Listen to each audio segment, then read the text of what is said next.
ଆଜି ଆସନ୍ତୁ ଆମ୍ଭେମାନେ ବଳବାନ ଓ ସାହସିକ ହୁଅ ଏହି ଉପଦେଶ ଶୀର୍ଷକର ସହିତ ପରମେଶ୍ୱରଙ୍କ ବାକ୍ୟର ଅଧ୍ୟୟନ କରିବା। ବିଶ୍ୱାସକୁ ଧରି ରଖୁଥାଇ ଏବଂ ସୁସମାଚାର ନିମନ୍ତେ କାର୍ଯ୍ୟ କରୁଥାଇ ଆମ୍ଭମାନଙ୍କ ପାଖରେ କେଉଁ ପ୍ରକାରର ମାନସିକତା ହେବା ଉଚିତ? ବାଇବଲର 66 ପୁସ୍ତକରେ ଆମ୍ଭେମାନେ ଦେଖିପାରିବା କି ପରମେଶ୍ୱର ପ୍ରତ୍ୟେକ ଯୁଗରେ ଆପଣା ବଡ଼ ଶିଷ୍ୟମାନଙ୍କୁ ଏହି ବାକ୍ୟ ଦେଲେ, ବଳବାନ ଓ ସାହସିକ ହୁଅ। ଆମ୍ଭେ ତୁମ୍ଭର ସାହାଯ୍ୟ କରିବା, ଆମ୍ଭେ ତୁମ୍ଭ ସଙ୍ଗରେ ରହିବା।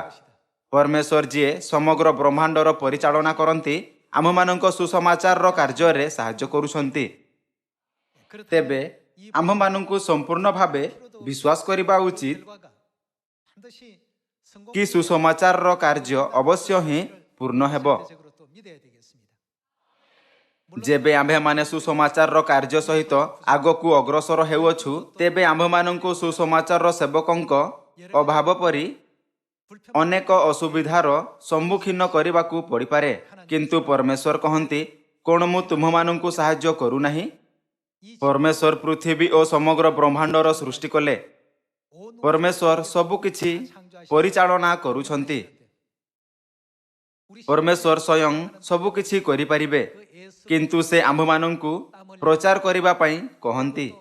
ପରମେଶ୍ୱର ଏଥିପାଇଁ କହିଲେ ନାହିଁ କି ସେ ସିଓନରେ ଆପଣା ପ୍ରିୟ ସନ୍ତାନମାନଙ୍କୁ ଚେଷ୍ଟା କରୁଥାଇ ଓ ପରିଶ୍ରମ ପୂର୍ବକ କାର୍ଯ୍ୟ କରୁଥିବାର ଦେଖିବାର ଆନନ୍ଦ ନେବେ। ଏଥିରେ କିଛି ନିଶ୍ଚିତ କାରଣ ରହିଛି କି ଆମ୍ଭମାନଙ୍କୁ ସୁସମାଚାର ପାଇଁ କଠିନ ପରିଶ୍ରମ କରିବା ଉଚିତ। ଜଣେ କୃଷକ ଭାବିପାରେ, ଯଦି ମୁଁ କେବଳ ସୂର୍ଯ୍ୟ ଓ ବର୍ଷାର ନିୟନ୍ତ୍ରଣ କରିପାରେ ତେବେ ଅତ୍ୟଧିକ ଫସଲ ହୋଇପାରିବ। ବାସ୍ତବରେ ପରମେଶ୍ୱର ମୂଳକୁ ଶକ୍ତ କରିବା ପାଇଁ ସମୟ ସମୟରେ ଝଡ଼ ଓ ତୋଫାନ ପ୍ରେରଣ କରନ୍ତି, ଯାହା ଫଳରେ ଭଲ ଫଳ ଉତ୍ପନ୍ନ ହୋଇପାରିବ। ଯେଉଁ ବସ୍ତୁ ଚାଷ ନିମନ୍ତେ ଅସହାୟକ ଲାଗେ ତାହା ବାସ୍ତବରେ ଏକ ସଂକ୍ଷିପ୍ତ ବର୍ଷ ପାଇଁ ସମ୍ପୂର୍ଣ୍ଣ ଭାବରେ ଆବଶ୍ୟକ ଅଟେ। ଠିକ୍ ସେହିପରି ଯେବେ ପରମେଶ୍ୱର ଆମ୍ଭମାନଙ୍କ ସମ୍ମୁଖରେ ବିପଦ, ଅସୁବିଧା ଓ ବାଧାବିଘ୍ନ ଗୁଡ଼ିକୁ ରଖନ୍ତି, ତେବେ ପରମେଶ୍ୱର ସର୍ବଦା କହନ୍ତି, ଆମ୍ଭେ ତୁମ୍ଭ ସଙ୍ଗରେ ଅଛୁ, ଭୟ କର ନାହିଁ। ସର୍ବଦା ଦୃଢ଼ ବିଶ୍ୱାସ ରଖ, ସାହସିକ ହୁଅ। ଆମ୍ଭେ ତୁମ୍ଭ ସଙ୍ଗରେ ରହିବା, ତୁମ୍ଭେ ଅବଶ୍ୟ ସଫଳ ହେବ। ପ୍ରକ୍ରିୟାରେ ବସ୍ତୁ ଅସମ୍ଭବ ଲାଗିପାରେ। ଅନ୍ୟମାନେ ଆମ୍ଭଠାରୁ ଅଧିକ ଶକ୍ତିଶାଳୀ ଦେଖାଯାଇପାରନ୍ତି ଏବଂ ଏପରି ଲାଗିପାରେ କି ସେମାନଙ୍କ ପାଖରେ ଆମ୍ଭମାନଙ୍କ ତୁଳନାରେ ଅଧିକ ଅନୁକୂଳ ସ୍ଥିତି ଅଛି। କିନ୍ତୁ ପରମେଶ୍ୱର ସର୍ବଦା ଆମ୍ଭମାନଙ୍କ ସଙ୍ଗରେ ଅଛନ୍ତି। ତେବେ ଏହି ଗ୍ରହ ପୃଥିବୀରେ ଯାହା ଧୂଳି ସଦୃଶ ଛୋଟ ଅଟେ, ଯାହା କିଛି ହୋଇଥାଏ ତାହା ପରମେଶ୍ୱରଙ୍କ ସମ୍ମୁଖରେ କିଛି ମଧ୍ୟ ନୁହେଁ, ଯିଏ ମହାନ ବ୍ରହ୍ମାଣ୍ଡକୁ ପରିଚାଳନା କରନ୍ତି। ହଁ ନା? ଯଦିଓ ସମଗ୍ର ପୃଥିବୀରେ ଯଦି କାହାରି ପାଖରେ ଉଚ୍ଚ ଅଧିକାର ଅଛି ଏବଂ ସବୁଠାରୁ ବଡ଼ ଶକ୍ତି ଅଛି, କିନ୍ତୁ ସେ ସ୍ୱର୍ଗୀୟ ପିତା ଓ ମାତାଙ୍କ ସମ୍ମୁଖରେ କିଛି ମଧ୍ୟ ନୁହେଁ, ଯିଏ ତେଜସ୍ୱୀ ଶକ୍ତି ଓ ଅଧିକାରରେ ସମଗ୍ର ବ୍ରହ୍ମାଣ୍ଡରେ ଶାସନ କରନ୍ତି। ହଁ ନା? ଏଥିପାଇଁ ପରମେଶ୍ୱର କହନ୍ତି, ଭୟ କର ନାହିଁ। କ'ଣ ଆମ୍ଭେ ତୁମ୍ଭ ସଙ୍ଗରେ ନାହୁଁ? ଆମ୍ଭେ ଯୁଗାନ୍ତ ପର୍ଯ୍ୟନ୍ତ ସର୍ବଦା ତୁମ୍ଭ ସଙ୍ଗରେ ରହିବା। ଯେବେ ପରମେଶ୍ୱର ଆମ୍ଭମାନଙ୍କୁ ଆପଣା ସନ୍ତାନମାନଙ୍କୁ ପ୍ରୋତ୍ସାହିତ କରନ୍ତି, ସେ କହନ୍ତି, ସାହସିକ ହୁଅ, ବିଶ୍ୱାସରେ ବଳବାନ ହୁଅ। ପରମେଶ୍ୱର କହନ୍ତି କି ଯେବେ ଆମ୍ଭେ ଦୁନିଆକୁ ରକ୍ଷା କରିବାର ମିଶନ କରିବା, ତେବେ ଆମ୍ଭମାନଙ୍କ ପାଖରେ ଏପରି ମାନସିକତା ହେବା ଉଚିତ। ଆସନ୍ତୁ ଆମେମାନେ ମାଥ୍ୟୁ ଅଧ୍ୟାୟ 28 ଦେଖିବା। ମାଥ୍ୟୁ ଅଧ୍ୟାୟ 28 ପଦ 18। ପୁଣି ଯୀଶୁ ସେମାନଙ୍କ ନିକଟକୁ ଆସି ଆଳାପ କରି କହିଲେ, ସ୍ୱର୍ଗ ଓ ପୃଥିବୀର ସମସ୍ତ ଅଧିକାର ମୋତେ ପ୍ରଦତ୍ତ ହୋଇଅଛି। ଅତଏବ ତୁମ୍ଭେମାନେ ଯାଇ କ'ଣ କର?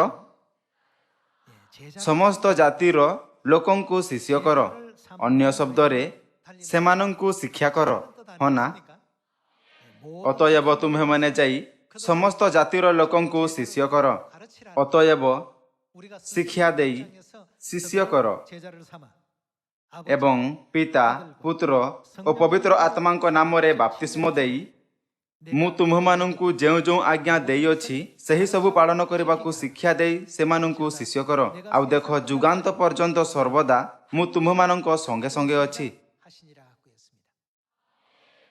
आम्भे दशक ओ शतक थर एही वाक्य को अध्ययन करिअछु। परमेश्वर आम्भमानंक द्वारा मानव जाति को रक्षा करने को चाहती। जेतेबेले आम्भेमानी एही मिशन करुअछु तेबे परमेश्वर आम्भमानंकु देखिबे एवं कहिबे, उत्तम, एबे तुम्भे योग्य। पृथ्वी एक छोट ग्रह, ताहा ब्रह्मांड रे अधिक महत्वपूर्ण नुहे। परमेश्वर सही कार्य जहा से शीघ्र करि पारिबे आम्भमानंकु समर्पण कले। जीए भीरु, भग्न, दुर्बल, भयभीत ओ जहाठारे अनेक त्रुटि अछि, एहार अर्थ आम्भमानंक सही कार्य करिबाकु निश्चित कारण होइथिबो। हो ना? परमेश्वर कहंती कि ताहा सबु आम्भमानंक पई अटे। एथि पई आम्भमानंकु अनुभव करिबा उचित कि आम्भमानंक उद्धार निमंते एही मिशन दिया जाई अछि एवं समीरण ओ पृथ्वीर प्रांत पर्यंत सुसमाचार प्रचार करिबा उचित। तेबे मिशन को करुथाई आममानंक पाखरे केउ प्रकारर विश्वास ओ मानसिकता हेबा उचित? परमेश्वर एही वाक्य जिहोशुय, सोलोमन ओ पाउलंकु देले। जेबे परमेश्वर विश्वासर पूर्वपुरुष मानंकु वाक्य देले ओबा जेबे सेमाने असुविधा ओ समस्यार सम्मुखीन हेले, तेबे परमेश्वर कहिले, बलवान ओ साहसिक हुओ। आम्भे तुम्भर साहाय्य करिबा, भूल नाही कि आम्भे तुम्भ संगे संगे अछु। परमेश्वर सर्वदा मार्ग खोलिले जहा फलरे समस्त समस्या समाधान होई पारिबो। प्रक्रिया रे विरोधी बहुत अधिक देखागले। जेतेबेले 12 जन अनुसंधानकारी जिरिह नगरर अनुसंधान कले, सेमाने कहिले सेमाने पुरुष तुल्य आउ आम्भे माने तांको सम्मुखरे पंगपाल समानटु। सेमानंको आखिरे अन्य माने बहुत शक्तिशाली थिले आउ ताहांको सम्मुखरे बहुत शक्ति थिला। एपरि लागिला कि जेमिति ही युद्ध आरंभ हेबो तेबे अन्य माने अवश्य ही विजयी हेबे। इस्राएल बहुत निराश थिला। मात्र जिहोशुय ओ कालेब कोन कहिले, नहीं आम्भे हारिबा नहीं। से माने आम्भमानंको तुलनारे अल्प अधिक बड़ होइथिबे, किंतु आम्भमानंको संगरे किए अछंती? कोन आम्भमानंको संगरे परमेश्वर नाहंती? परमेश्वर आम्भमानंको संगरे अछंती। आम्भे सेमानंकु परास्त करिबा। सेमाने आम्भर आहार हेबे। जदिओ आम्भे केते कठिन अबा विपदपूर्ण स्थितिर सम्मुखीन करुना काहीकि, जेबे आम्भे समीरण ओ पृथ्वीर प्रांत पर्यंत सुसमाचार प्रचार करिबार वाक्यर पालन करिबा, तेबे आम्भमानंकु परमेश्वरंकु केबे भूलिबा उचित नुहे। जो माने परमेश्वरंकु भूली जानती से माने वर्तमान स्थिति रे अधिक ध्यान दियंती। आउ जदि से माने स्थिति उपरे ध्यान दियंती तेबे विरोधी अधिक बड़ ओ अधिक शक्तिशाली देखा जानती। एही कारणरु परमेश्वर कहिले कि जेबे पर्यंत आम्भे असुविधार सम्मुखीन करिबा तेबे आम्भमानंकु परमेश्वरंकु भाबिबा उचित। परमेश्वर कहंती, कोन आम्भे तुम्भ संगरे नाहु? आम्भे तुम्भर साहाय्य करिबा। जिए समग्र ब्रह्मांड ओ संगरे पृथ्वी को परिचालना करंती से परमेश्वर अटंती, तुम्भमानंक पिता ओ माता। परमेश्वर बारंबार आम्भमानंकु एही तथ्यकु न भूलिबाकु कहंती। परमेश्वर जिहोशुयंकु कहिले, बलवान ओ साहसिक हुओ। किणानकु पराजित करिबा पई आम्भमानंक पाखरे दृढ़ विश्वास ओ साहस हेबा उचित। कोण हेब जदि आम्भे माने विरोधी को महान ओ निजकु दुर्बल मानिबा? कोण हेब जदि आम्भे माने एपरि भरिबा जेपरि परमेश्वरंको अस्तित्व नहीं? कोण आम्भे ताहा करि परिबा नहीं? कोण वस्तु सर्वदा खराब होई थाए? मु आज दिन सारा प्रचार कली किंतु केही मोर स्वागत कले नहीं। आम्भकु एही प्रकारे सहजरे निराश हेबा उचित नुहे। आम्भे तुम्भर साहाय्य करिबा, कौनसी विषयर चिंता कर नहीं। एथिपाई परमेश्वर कहिले, बलवान ओ साहसिक हुओ। आसंतु आम्भे माने जिहोशुय अध्याय 1 पद 3 देखिबा। जे स्थान रे तुम्भमानंक तळिपा पड़िबो से सबु स्थान मूसा प्रति सदाप्रभुंक वाक्यानुसारे आम्भे तुम्भमानंकु देलु। ପ୍ରାନ୍ତର ଓ ଏହି ଲିବାନନ ଠାରୁ ମହାନଦୀ ଅର୍ଥାତ୍ ଫରାତ ନଦୀ ପର୍ଯ୍ୟନ୍ତ ହିତୀୟମାନଙ୍କ ସମସ୍ତ ଦେଶ ପୁଣି ସୂର୍ଯ୍ୟାସ୍ତ ଦିଗରେ ମହାସମୁଦ୍ର ପର୍ଯ୍ୟନ୍ତ ତୁମ୍ଭମାନଙ୍କର ସୀମା ହେବ। ତୁମ୍ଭର ଯାବଜୀବନ ତୁମ୍ଭ ସମ୍ମୁଖରେ କେହି ଠିଆ ହୋଇପାରିବ ନାହିଁ। ଆମ୍ଭେ ଯେପରି ମୂଷା ସଙ୍ଗରେ ଥିଲୁ ସେପରି ଆମ୍ଭେ ତୁମ୍ଭ ସଙ୍ଗରେ ଥିବା। ଆମ୍ଭେ ତୁମ୍ଭ ପ୍ରତି ନିରସ୍ତ ହେବା ନାହିଁ କି ତୁମ୍ଭକୁ ତ୍ୟାଗ କରିବା ନାହିଁ। ଏଥିପାଇଁ କ'ଣ ହୁଅ? ତୁମ୍ଭେ ବଳବାନ ଓ ସାହସିକ ହୁଅ, କାରଣ ଏମାନଙ୍କ ପୂର୍ବପୁରୁଷଗଣ ନିକଟରେ ଯେଉଁ ଦେଶ ଦେବାକୁ ଆମ୍ଭେ ଶପଥ କରିଅଛୁ ତାହା ତୁମ୍ଭେ ଏମାନଙ୍କୁ ଅଧିକାର କରାଇବ। ଏହା କି ତୁମ୍ଭେ କ'ଣ? ମାତ୍ର ଆମ୍ଭର ସେବକ ମୂଷା ତୁମ୍ଭକୁ ଯେ ସମସ୍ତ ବ୍ୟବସ୍ଥା ଆଦେଶ କରିଅଛି ସେ ସବୁ ତୁମ୍ଭେ ମାନିବାକୁ ଓ କରିବାକୁ ବଳବାନ ଓ ଅତି ସାହସିକ ହୁଅ। ତହିଁରେ ଦକ୍ଷିଣକୁ କି ବାମକୁ ଫେର ନାହିଁ। ତହିଁରେ ତୁମ୍ଭେ ଯେ କୌଣସି ସ୍ଥାନକୁ ଯିବ ସେଠାରେ କୁଶଳ ପ୍ରାପ୍ତ ହେବ। ପରମେଶ୍ୱର ବାରମ୍ବାର କହିଲେ, ବଳବାନ ଓ ସାହସିକ ହୁଅ, ଏବଂ ପ୍ରତିଜ୍ଞା କଲେ ଯେ ଯଦି ତୁମ୍ଭମାନଙ୍କ ପାଖରେ ବିଶ୍ୱାସ ଓ ସାହସ ଅଛି ତେବେ ଯାହା କିଛି ତୁମ୍ଭେ କରିବ ସେଥିରେ ସଫଳ ହେବ। ଆମ୍ଭେ ସଫଳତାର ମାର୍ଗରେ ତୁମ୍ଭର ନେତୃତ୍ୱ କରିବା। ଯହୋଶୁୟ ଏବଂ ଇସ୍ରାଏଲୀୟ 40 ବର୍ଷ ପର୍ଯ୍ୟନ୍ତ ଜଙ୍ଗଲରେ ରହିଲେ। ସେମାନଙ୍କ ପାଖରେ ଯୁଦ୍ଧରେ ବିଜୟ ହେବା ପାଇଁ ଶତ୍ରୁମାନଙ୍କ ପରି କୌଣସି ବିଶେଷ ହତିଆର ଅବା ଉପକରଣ ନଥିଲା, କାରଣ ସେମାନେ ଅନବରତ ଘୁରି ବୁଲୁଥିଲେ। ଏହା ବିପରୀତ ଶତ୍ରୁ ଆପଣା କ୍ଷେତ୍ରର ରକ୍ଷା କରିବା ପାଇଁ ସମ୍ପୂର୍ଣ୍ଣ ଭାବରେ ପ୍ରସ୍ତୁତ ଥିଲେ। ଏଥିପାଇଁ ଯେବେ ସେମାନେ ତାହାଙ୍କ ବିରୁଦ୍ଧରେ ଯୁଦ୍ଧ କରିବାକୁ ଥିଲେ ତେବେ ସେମାନେ ଚିନ୍ତା କଲେ କି ସେମାନେ ଛୋଟ ଶିଶୁ ପରି ଅଟନ୍ତି, ଯେବେ ଶତ୍ରୁ ବଡ଼ ଲୋକ ଥିଲେ। ଇସ୍ରାଏଲୀୟମାନେ ଅସହାୟ ହୋଇ ଶକ୍ତିର ପ୍ରଭେଦକୁ ଅନୁଭବ କଲେ। କିନ୍ତୁ ପରମେଶ୍ୱର ଯହୋଶୁୟଙ୍କୁ ଅନବରତ କହିଲେ, କେହି ତୁମ୍ଭ ବିରୁଦ୍ଧରେ ଛିଡ଼ା ହୋଇପାରିବ ନାହିଁ। ଏହା ଏଥିପାଇଁ ନୁହେଁ କି ଯହୋଶୁୟ ଶକ୍ତିଶାଳୀ ଅବା ମହାନ ଥିଲେ, କିନ୍ତୁ ଏଥିପାଇଁ କାରଣ ସେମାନଙ୍କ ସହିତ କିଏ ଥିଲେ? ପରମେଶ୍ୱର। ପରମେଶ୍ୱର ସର୍ବଦା ସେମାନଙ୍କ ସଙ୍ଗରେ ଥିଲେ। ଏହି କାରଣରୁ ପରମେଶ୍ୱର ବାରମ୍ବାର କହିଲେ, ବଳବାନ ଓ ସାହସିକ ହୁଅ। ଯହୋଶୁୟ ପରମେଶ୍ୱରଙ୍କ ବାକ୍ୟ ଉପରେ ନିରନ୍ତର ନିର୍ଭର ରହିଲେ ଓ ଶେଷରେ କିଣାନ ଦେଶକୁ ପରାଜିତ କଲେ। ଯହୋଶୁୟଙ୍କୁ କିଣାନ ପରାଜିତ କରିବାର କାର୍ଯ୍ୟ ପୂରା କରିବାକୁ ଦେବା ନିମନ୍ତେ ପରମେଶ୍ୱର ମୋଶାଙ୍କୁ ମଧ୍ୟ ନିବେଦନ କଲେ। ତୁମ୍ଭକୁ ଯହୋଶୁୟଙ୍କୁ ଦୃଢ଼ କରିବାକୁ ହେବ। ବଡ଼ ସାହସିକ ହେବା ନିମନ୍ତେ ତାହାକୁ ଶିକ୍ଷା କରିବ। ଆସନ୍ତୁ ଆମ୍ଭେମାନେ ଦ୍ୱିତୀୟ ବିବରଣ ଅଧ୍ୟାୟ 31 ଦେଖିବା। ଅଧ୍ୟାୟ 31 ପଦ 6ରେ ଲେଖା ଅଛି, ବଳବାନ ଓ ସାହସିକ ହୁଅ। ସେମାନଙ୍କୁ କ'ଣ ଭୟ କର ନାହିଁ, କିମ୍ବା ସେମାନଙ୍କ ସକାଶୁ ତ୍ରାସଯୁକ୍ତ ହୁଅ ନାହିଁ, କାରଣ ସଦାପ୍ରଭୁ ତୁମ୍ଭ ପରମେଶ୍ୱର ସେ ଆପେ ତୁମ୍ଭ ସଙ୍ଗେ ଗମନ କରୁଅଛନ୍ତି। ସେ ତୁମ୍ଭ ପ୍ରତି ନିରସ୍ତ ହେବେ ନାହିଁ, କିମ୍ବା ସେ ତୁମ୍ଭକୁ ତ୍ୟାଗ କରିବେ ନାହିଁ। ଏଥିରେ ମୋଶା ଯହୋଶୁୟଙ୍କୁ ଡାକି ସମୁଦାୟ ଇସ୍ରାଏଲଙ୍କ ସାକ୍ଷାତରେ ତାଙ୍କୁ କହିଲେ, ତୁମ୍ଭେ ବଳବାନ ଓ କ'ଣ ସାହସିକ ହୁଅ। ଯହୋଶୁୟଙ୍କୁ ଏହି ଗୋଟିଏ ଶିକ୍ଷା ବାରମ୍ବାର ଦିଆଗଲା। ପରମେଶ୍ୱର କିଣାନ ପରାଜିତ କରିବା ପାଇଁ ମୋଶାଙ୍କୁ ଯହୋଶୁୟଙ୍କୁ ଏହା କହିବାକୁ କହିଲେ, ବଳବାନ ଓ ସାହସିକ ହୁଅ। ଆଉ ପରମେଶ୍ୱର ଯହୋଶୁୟଙ୍କ ପୁସ୍ତକ ଅଧ୍ୟାୟ 1ରେ ସ୍ୱୟଂ ଯହୋଶୁୟଙ୍କୁ ଏହା କହିଲେ। ଆସନ୍ତୁ ଆମ୍ଭେମାନେ ପଦ 7 ପୁଣି ଥରେ ଦେଖିବା। ଏଥିରେ ମୋଶା ଯହୋଶୁୟଙ୍କୁ ଡାକି ସମୁଦାୟ ଇସ୍ରାଏଲଙ୍କ ସାକ୍ଷାତରେ ତାଙ୍କୁ କହିଲେ, ବଳବାନ ଓ ସାହସିକ ହୁଅ। ଯେହେତୁ ସଦାପ୍ରଭୁ ସେମାନଙ୍କୁ ଯେଉଁ ଦେଶ ଦେବା ପାଇଁ ସେମାନଙ୍କ ପୂର୍ବପୁରୁଷଙ୍କ ନିକଟରେ ଶପଥ କରିଥିଲେ ସେହି ଦେଶକୁ ତୁମ୍ଭେ ଏହି ଲୋକଙ୍କ ସହିତ ଯିବ, ଆଉ ତୁମ୍ଭେ ସେମାନଙ୍କୁ ତାହା ଅଧିକାର କରାଇବ। ପୁଣି ସଦାପ୍ରଭୁ ସେ ଆପେ ତୁମ୍ଭର ଅଗ୍ରଗାମୀ ହୋଇ ଗମନ କରୁଅଛନ୍ତି। ସେ ତୁମ୍ଭର ସଙ୍ଗୀ ହେବେ। ସେ ତୁମ୍ଭ ପ୍ରତି ନିରସ୍ତ ହେବେ ନାହିଁ, କିମ୍ବା ତୁମ୍ଭକୁ ତ୍ୟାଗ କରିବେ ନାହିଁ। ଭୟ କର ନାହିଁ କି ହତାଶ ହୁଅ ନାହିଁ। ଭୟ କର ନାହିଁ କି ହତାଶ ହୁଅ ନାହିଁ। ବଳବାନ ଓ ସାହସିକ ହୁଅ। ଏହି ବାକ୍ୟ ଦ୍ୱିତୀୟ ବିବରଣ ଅଧ୍ୟାୟ 31ରେ ପୁଣି ଥରେ ଦିଆଗଲା। ଆସନ୍ତୁ ଆମ୍ଭେମାନେ ପଦ 1ରେ ଦେଖିବା କି ଏହା ପରମେଶ୍ୱରଙ୍କ ନିବେଦନ ଅଟେ।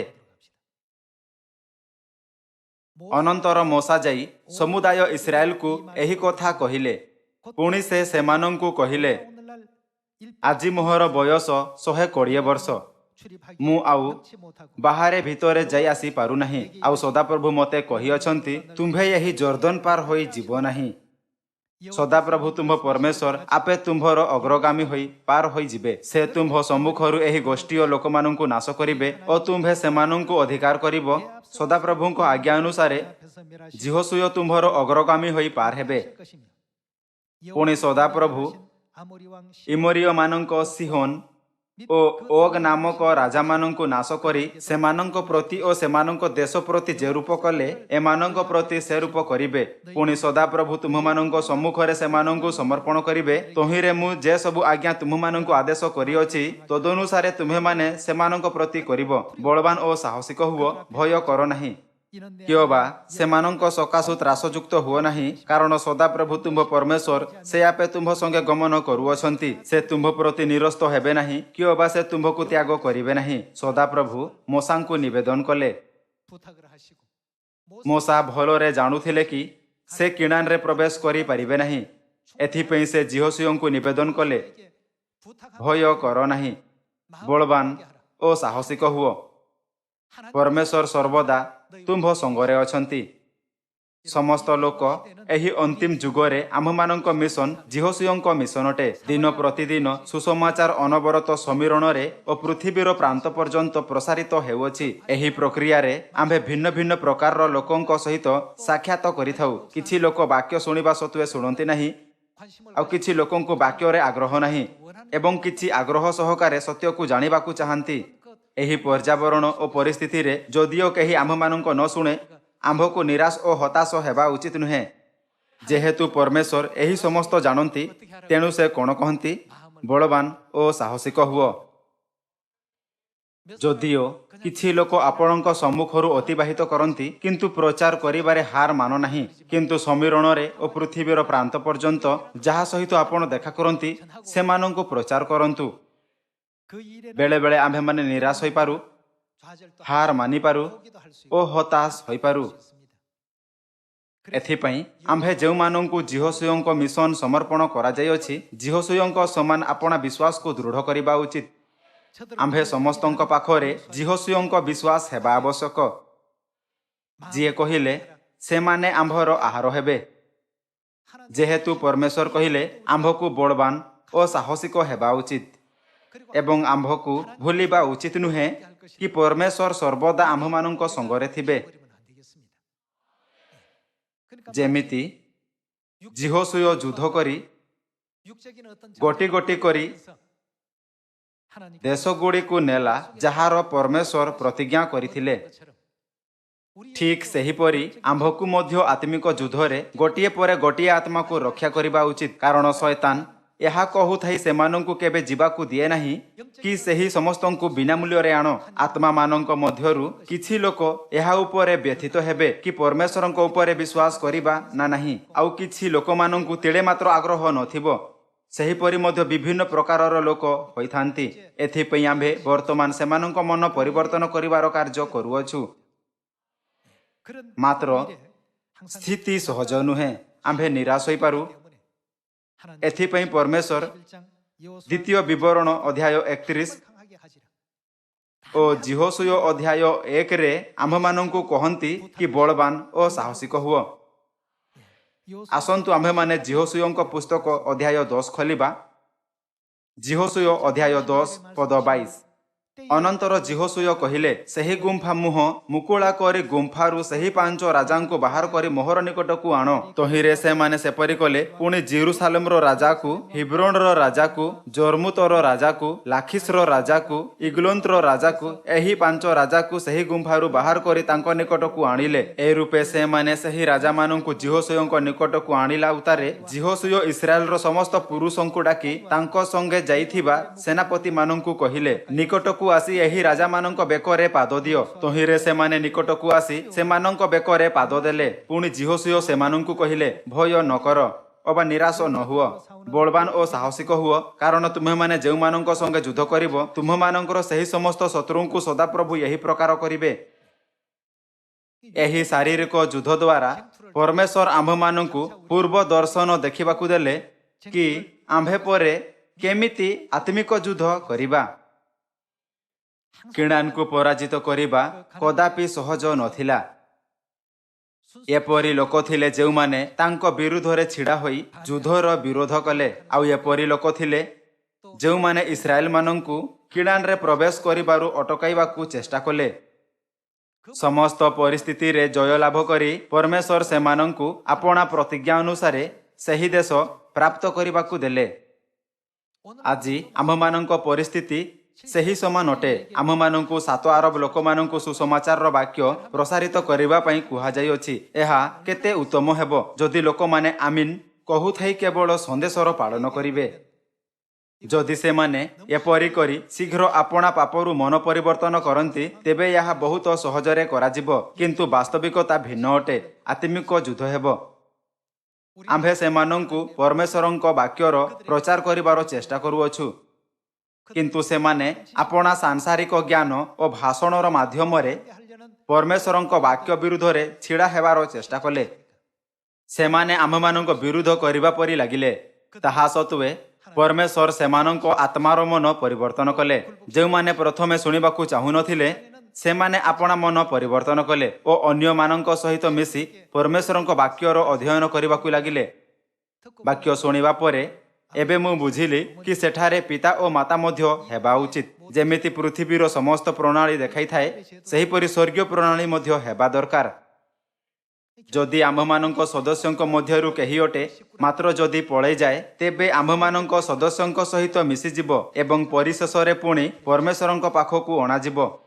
एथिपाई आम्भे केबे हार मानिबा उचित नुहे, नाही भय करिबा उचित। आम्भमानंकु एठारे किए प्रेरण करिसंती? जेहेतु परमेश्वर प्रेरण कले तेणु आम्भे एठारे कार्य करूअछु। कोन आपण राजी नुहंती कि?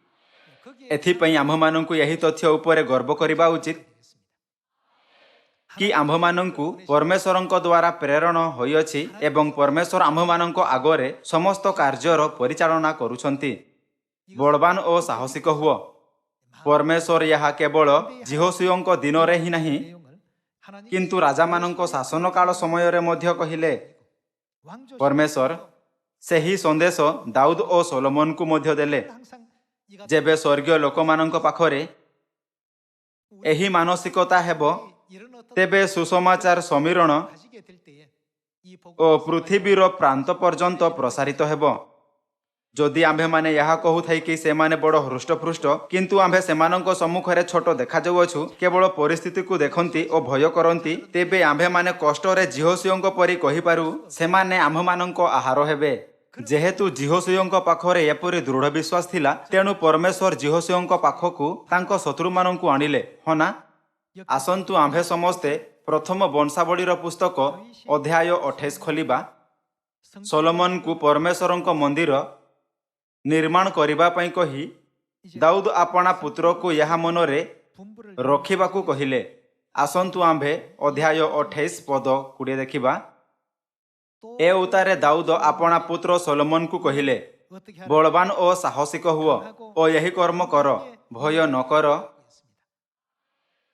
ओबा निराश न हुओ, कारण आम्भर परमेश्वर सदाप्रभु परमेश्वर तुम्भर सहवर्ती अछंती। सदाप्रभुंक गृहर सेवार्थक सकल कर्म समाप्त न हेबा पर्यंत से तुम प्रति निरस्त हेबे नहीं कि तुम्भकु त्याग करिवे नहीं। बाइबल रे एक परि समान वाक्य केउठी अछि? जिहोशूय अध्याय 1 और द्वितीय विवरण अध्याय 31 रे एक समान वाक्य अछि। परमेश्वर बारंबार एहा उपरे जोर देले। सुसमाचार रो कार्य सहित आगो को वृद्धि हेबारे बहुत बाधा और असुविधा होई थाए। एही जुगर परमेश्वर शैतान अर्थात आकाशर अधिकारी आम्भमानंक निमंते समस्त कार्य सहजरे करिबा पई मार्ग खोले नहीं। किंतु जेबे आम्भे शेष पर्यंत धैर्य रखिबा एवं परमेश्वरंक इच्छा सहित आगो को बढ़िबा तेबे शेषरे कोण हेबो? परिशेषरे परमेश्वर आम्भमानंक निमंते समस्त फाटक और मार्ग खोली देबे। जदि आम्भे परमेश्वरंकु भूली जिबा तेबे आम्भकु भय लागिबो। जेबे आम्भे परमेश्वरंकु भूलिबा तेबे समस्त वस्तु टांगिया और जटिल होइजिबो। किंतु आम्भमानंक पाखरे परमेश्वर अछंती एवं परमेश्वर आम्भमानंक सहाय्य करंती। एथिपई से आम्भमानंकु भय न करिबा और साहसिक हेबा पई कहिसंती। जेबे आम्भे माने एही विश्वास को पुनर्स्थापित करिबा तेबे आम्भे माने मध्य समस्त वस्तु रे मार्ग देखि परिबा। परमेश्वर आम्भमानଙ୍କ आगर मार्ग खोलिदेबे ओ आम्भे एबे अंधकार एवं उदास अनुभव करिबा नाही।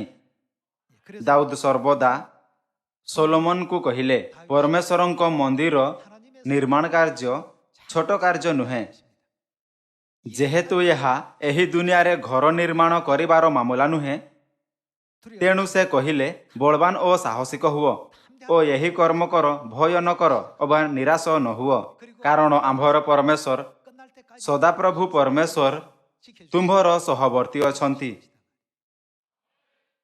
आम्भे पिता ओ मातांक प्रतिज्ञा रे निर्भर रहिबा उचित कि से सर्वदा आम्भमानंक साहाय्य करिबे। जेबे आम्भे असुविधा रे थाउ, जेबे आम्भे महान चेष्टा सत्वे जीवार पथ मिले नाही, तेबे आम्भमानंकु साहाय्य पई कोन करिबा आवश्यकता अछि? प्रार्थना।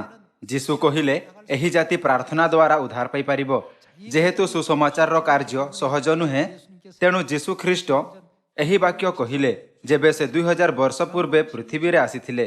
आसंतु आम्भे माने जोहन अध्याय 16 पद 31 खोलिबा।